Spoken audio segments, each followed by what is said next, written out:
I bled for you, man, and you let me down.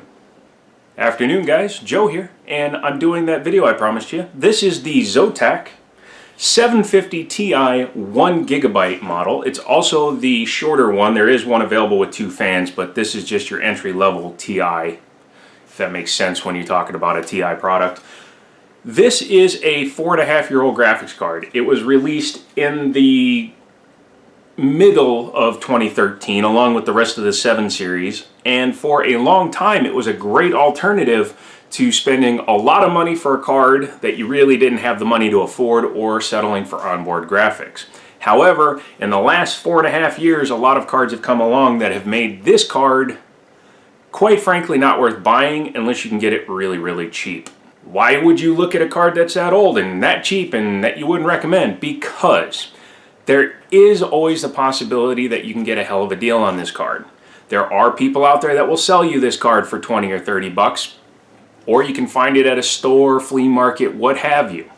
I would not suggest going on sites like eBay or Amazon to try to buy this card. Number one, I would go at least with the 2 gig version. Number two is they are going for insanely too much money. These are the most recent sold ones. Don't know how well you can read that. Yeah, you can read those. $70. $65 to $75 for a Zotac 1GB graphics card. For the same money, you can go on Amazon and get an entry-level, probably passively cooled, but you can still get an entry-level 1030, which will run circles around this because that is on Pascal, this is on Kepler. That's the chip set. The reason I'm even testing this card is, well, a couple of reasons. Number one, I said I would in this video. Yeah, that one. Also, my friend let me borrow it, so I'm not buying it or paying him any money for it unless he wants to sell it to me really cheap. So, yeah. But I also want to be fair to people that could potentially find this for a good deal. Now, I did everything I could to ensure that this card gets the maximum possible power or performance. I replaced the thermal compound, I cleaned the card very well. I also made sure to install all of the drivers that are required for this particular card. Let me give you some of the specs on this card. It is, again, it's on Kepler, which is an older architecture, of course. It has 648 CUDA cores, which is almost twice as many as the 1030 has, which is why I mentioned CUDA count for performance in the 1030 video. It has a base core clock of 1033 megahertz, and it has a boost clock of 1111. So it can go up a little bit, but not by a whole hell of a lot. The memory has an effective speed of 5400 megahertz. This is also twice as power hungry as the 1030 was. This card requires 60 watts. It's a bit of extra power, isn't it? As I said at the beginning of the video, I wish it was the 2 gig card. It would have been a probably much better comparison. And I'll have to get a 2 gig card somewhere and do a retest because I feel this thing was greatly handicapped by basically not having enough VRAM to run anything current. Like all my testing suite and all my games all required more memory than this card provided. I think the minimum that was required was 1300 megabytes of memory, and this only has 1000 megabytes, so 1 gig. So I ran the same 5 benchmarks, or same 5 tests, and the results are pretty unsurprising based on the fact that it's a 1 gig card as well as that it's a much older card. Now, Superposition Benchmark was the first one I ran, and of course it required 1299 megs of VRAM, and this didn't have it, but it allows you to run the test anyways. It just advises you that you're going to get crappy performance, which I went into it understanding. I did run it at 1080p because that's where I ran the GT 1030, and quite frankly, bumping it down to 720 didn't help a whole lot. And one thing I'm going to add into these charts is the average frame rates for Superposition. Last time it was just the score. I wanted to actually add the average now. For the average frame rate, 12.4, which, to be honest, was higher than I thought it was going to be. And the score was a 1663. Real quick before we keep going, you'll notice there are no overclock scores. That is because even though I was on the most current Wickel that this card supported, which is the current one, 388, so that was kind of weird that it didn't want to work with that.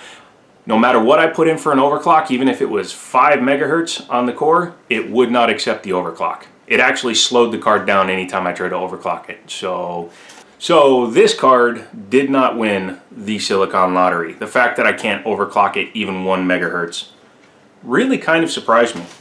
You would think that a Ti would allow it to overclock. So all your scores are just at stock because running them at the overclock produced horrible numbers. Not even worth talking about. Next up is Cinebench R15, and I'll just put a smiley face underneath the numbers.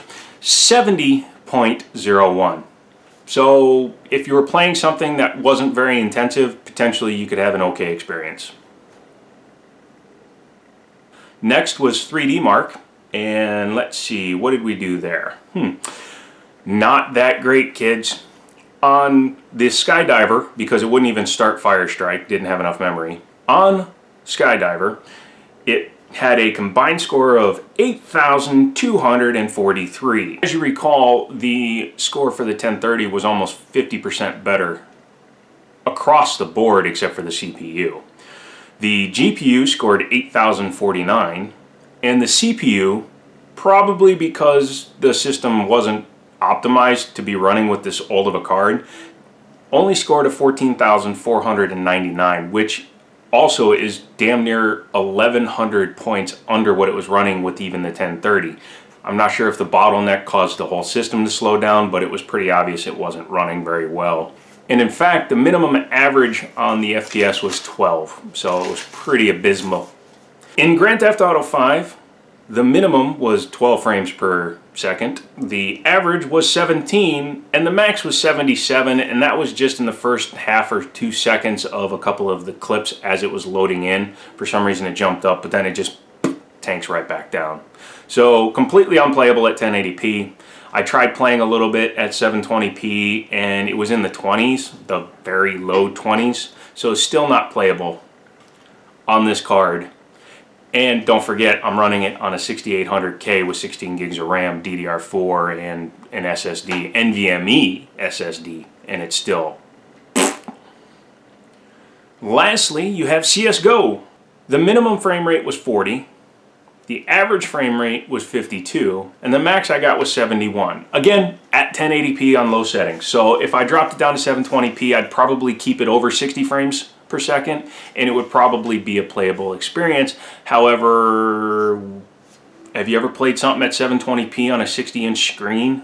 It's horrible. Even 1080p looks like crap. When I play Forza Horizon 3, I tend to play it in 4K. So what does that mean for this card? Does that mean you absolutely shouldn't buy it? No, but yes. No, because if you can get one for 20 bucks, it's a fun thing to pick up and just kind of screw around with. Yes, if you're thinking about paying retail for one of these. If you're short on buying a $400, I don't know why I'm pointing, it's not even on the screen, but if you're short of buying a $400 GTX 1070 or a $450 one in the case of the amp, don't know why prices keep going up. Maybe it's because the TI's launching. Let me know in the comments. Don't do this. This is horrible. Get a 1030, get a 1050, get a freaking potato that has more VRAM at $70 US, and that's on eBay. You go to Amazon, they're like $85. But at $70 US for this one, that's too much money. You need at least 2 gigs of VRAM, number one, to even play games like Counter-Strike Go. But number two, for $100, you can get a really nice 1030, you can get a used 1050 Ti. You can even start touching, if you go to like Micro Center and buy open box items, or you go on eBay and you do some hunting, you can probably get like an RX 460, 470 in that $100 range that will walk on this card. And that is what I would suggest, unless you have one laying around and you just want to throw it in a system. Then it's okay. But this does not get the Jiminy Show seal of approval. So that's about it. If you have any comments, they go down there. If you have any questions, leave those down there.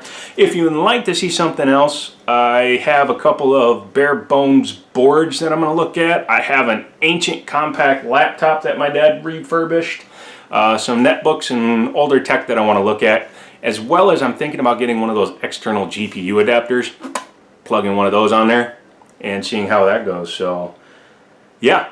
If you're not subscribed, that's my left hand, so I need to do it this one. Go ahead and click over there. If you want to become a Patreon, it's hard to gauge where to put my finger. That's what she said. Click up there. and a couple more videos will populate here. And as always, I'll talk to you later.